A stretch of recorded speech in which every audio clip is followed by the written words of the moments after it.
Donc on va faire une petite correction rapide de l'exercice 2. Donc la première question, c'est déterminer tous les couples d'entiers x et y, solution de l'équation E qu'on voit tout en haut à droite. Donc déjà, la première chose à faire, c'est déterminer une solution particulière. Soit on la trouve soi-même, en testant des valeurs, parce que ça se voit, soit on en détermine une avec l'algorithme d'Euclide. Donc si on en détermine une avec l'algorithme d'Euclide, donc il faut trouver U et V tel que 8U moins 5V égale à 1. C'est possible parce que 8 et 5 sont premiers entre eux. Donc la méthode, on se souvient, on fait des divisions euclidiennes successives. Donc 8 par 5, donc plus 3. Ensuite 5 par 3. Et ensuite 3 par 2. Et ensuite on remonte, etc. Il n'y a pas de problème. Et une fois qu'on a trouvé notre U et V, par exemple ici on va trouver 8 fois 2 et 5 fois 3.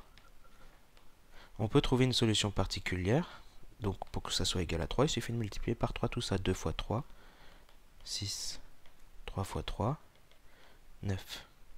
Donc on peut vérifier, 6 fois 8, 48. 5 fois 9, 45. 48 moins 45, ça fait bien 3.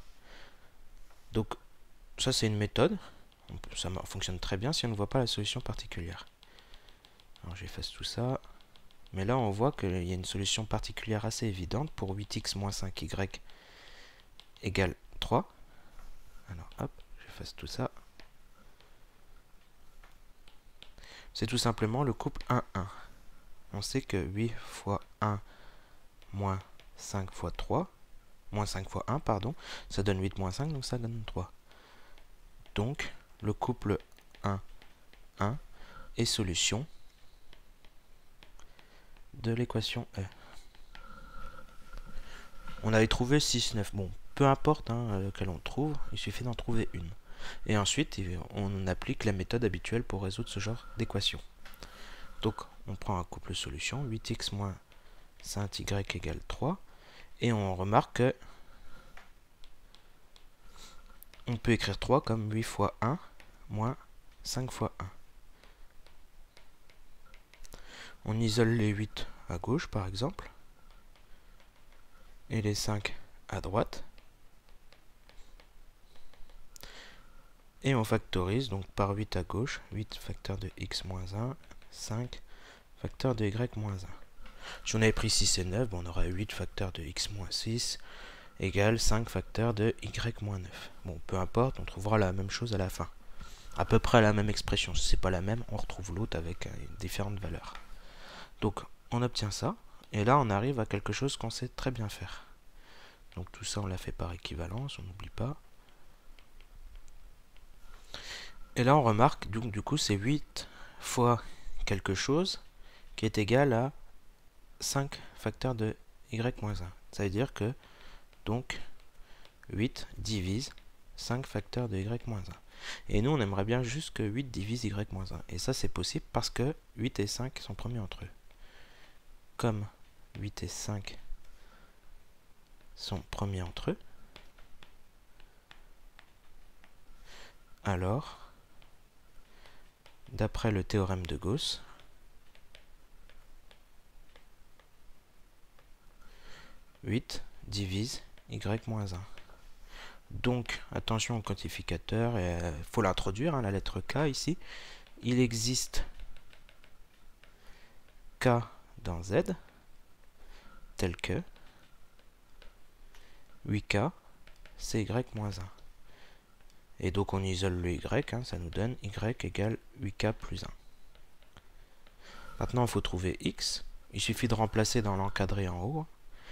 8 facteur de x moins 1 égale 5 facteur de y-1. Et on remarque ici, y-1, ce n'est autre que 8K. Donc 5 fois 8K. On simplifie par 8 de chaque côté. On obtient x moins 1 égale 5K. Et donc, x égale 5K plus 1.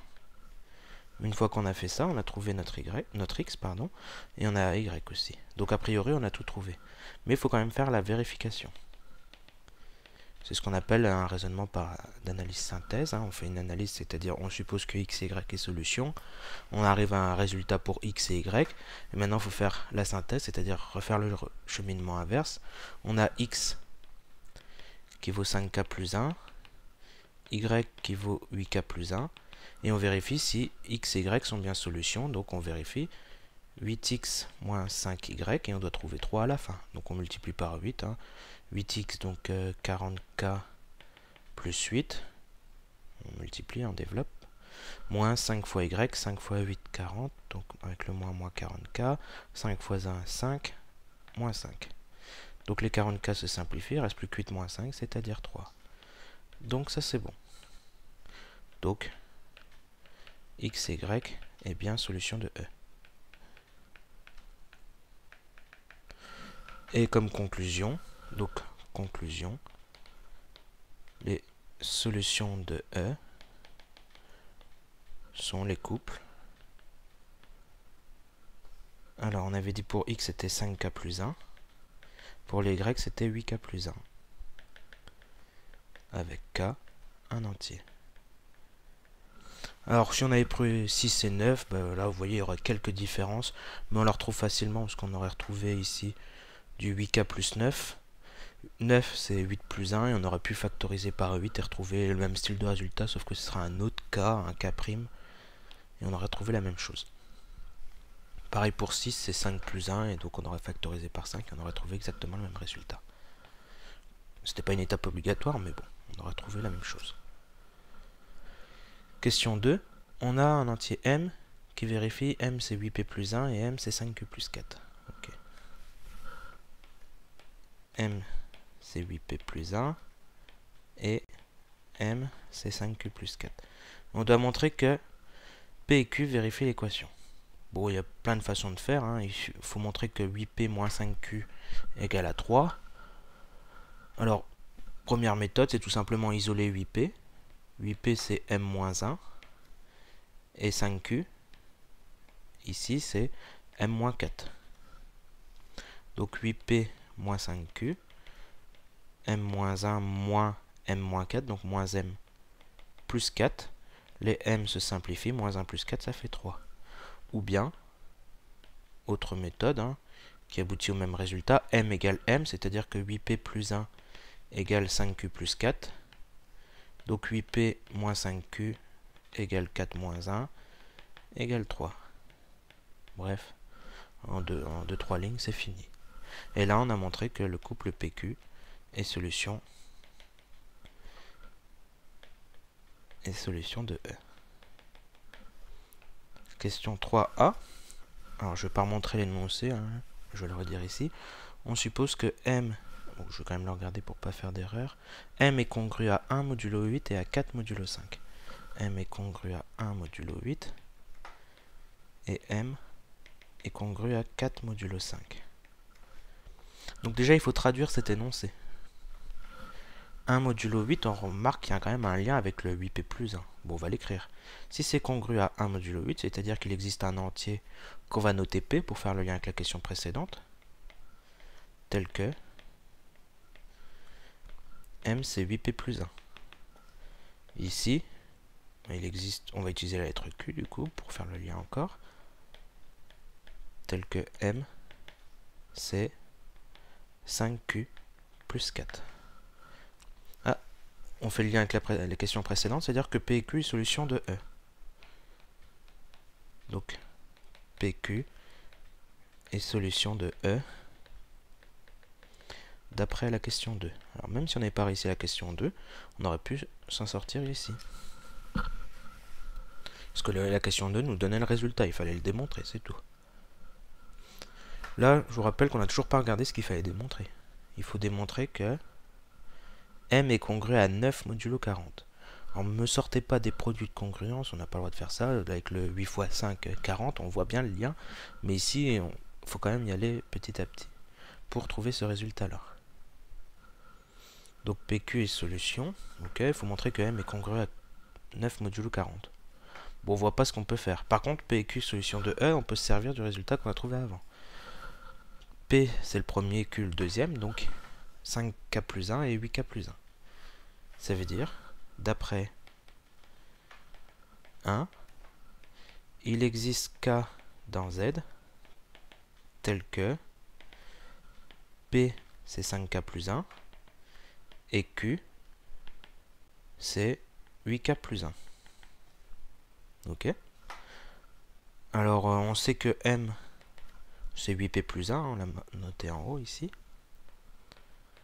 Bon, on va regarder si on remplace P par 5K plus 1. Donc 8, 5K plus 1, plus 1, on fait notre calcul. Donc 40K plus 8 plus 1, ça nous donne 40K plus 9. Ah, on n'a même pas besoin de regarder l'expression avec 5Q plus 4 et remplacer Q. Hein. Là, on a tout de suite le résultat. Ça veut dire, donc, M est congru à 9 modulo 40. Et on obtient bien ce qu'on voulait, tout simplement en utilisant les deux questions précédentes. Et la question B, il faut trouver le plus petit entier M supérieur à 2000, tel que, qui vérifie ce qu'on a ici. Donc, ce qu'on a ici, je le mets en rouge. Donc, le plus petit entier M qui vérifie ça. On sait que si M vérifie ça, alors M est congru à 9 modulo 40. Et ça, globalement, vous l'avez tous vu, hein, c'est 2009. C'est le plus petit entier M qui est congru à 9 modulo 40 et qui est supérieur à 2000. Donc,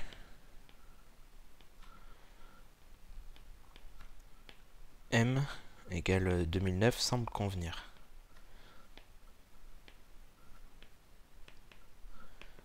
Pour cette équation-là. Donc je rappelle, ça, on a vérifié pour celle-ci. Maintenant, il faut vérifier. Vérifions. C'est-à-dire, est-ce que M est bien congru à, l'encadré en rouge, 1 modulo 8. Il faut le vérifier ça, parce que nous on a fait une implication, c'est-à-dire on a montré que si M vérifie l'encadré rouge, alors M vérifie l'encadré noir. Et nous on s'est servi de l'encadré noir pour trouver le 2009. Donc il faut bien vérifier que c'est bien congru à 1 modulo 8. Donc bon, il suffit de remarquer que 2009 est bien congru à 1 modulo 8, hein, vous faites la division euclidienne par 8, il n'y a pas de problème. Et M, est-ce que c'est bien congru à 4 modulo 5? Vous vérifiez, hein, 2009 c'est bien congru à 4 modulo 5, donc vous faites la division euclidienne par 5 et on trouve bien le reste égal à 4, le reste égal à 1. Donc vous faites le petit calcul et il n'y a pas de problème. Mais c'est important quand même de faire cette étape de vérification pour montrer que vous avez bien compris ce que vous avez fait dans les noms, c'est que vous avez montré qu'une implication ici. Et là on fait une sorte de